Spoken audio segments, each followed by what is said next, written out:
ويل لكل همزة لمزة وای بر هر هرزه زبان عیب جوی مسخره کننده. الذي جمع مالا وعدده همون که مالی جمع کرد و شمارش نمود.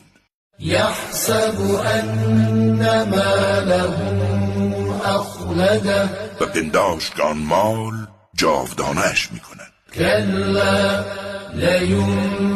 لينبذن في الحطمة این چنین نیست که پنداشته است، او را در حطمه اندازند. وما أدراك ما الحطمة و تو چه دانی حطمه چیست؟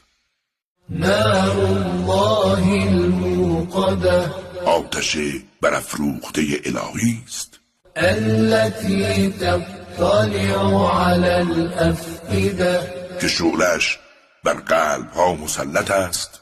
إنها عليهم مؤصدة و آنها را در محاصره خود گرفته است، في عمد ممددة در ستونهای کشیده و طولانی.